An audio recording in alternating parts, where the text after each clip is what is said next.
What's up, y'all? Y'all know who it is. Your boy JP the Install Guy. Hoping to make your install life a little bit easier. Today we got a 2014 Ford Fusion. I'm gonna show you how to take these front door panels off and replace that 6.5-inch speaker. If these are the things that you're into, please consider subscribing, and that's what we do here at this channel. First thing you want to do is go up here behind the door handle and remove that front door. We can just use something of a flat hard profile and then pop that right out. Once we pop it, it will reveal one 10mm bolt right there in the back.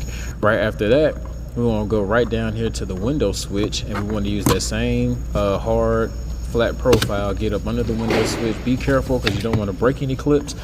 But once we get that part off, we can just disconnect that harness and set that part aside, and it's going to reveal two more 7mm bolts. Then if we go at the bottom of the door panel on each side, one on the left and one on the right, we're going to have two more bolts that we're going to have to take out. I believe those are 8mm. Now after that, we'll just go ahead and take all these bolts out real quick.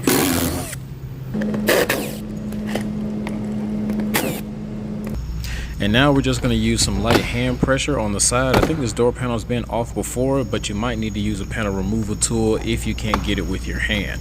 What I like to do is I like to go around the edges and see if I can fit my hand behind. If I can, then I like to use my hand pressure because I can control the pressure better when I'm using my hand versus a panel removal tool. Now that we got all those rear clips popped, I want to use a little bit of leverage with my knee and lift up, and we notice we have 3 harnesses in the back that we have to take out.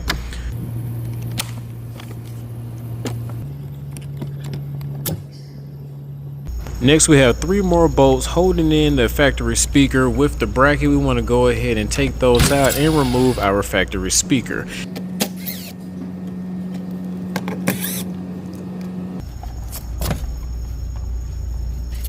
After removing the other speaker, we want to take those same factory bolts and use those to mount our aftermarket speaker bracket to hold our new Kicker KS 6.5-inch speaker. Now we're going to utilize the aftermarket speaker harness, which is going to make the install so much more easier because we don't have to worry about cutting or splicing any wires. On this little plastic barrier, I made a small little slit because I want to actually connect the factory harness and the aftermarket speaker harness together on the inside of the door panel, and then when I mount the 6.5 through, I'm going to pull both the connectors out of that side, and then I'll be able to zip tie both of those connectors to that bundle of wire outside the door panel right next to the speaker.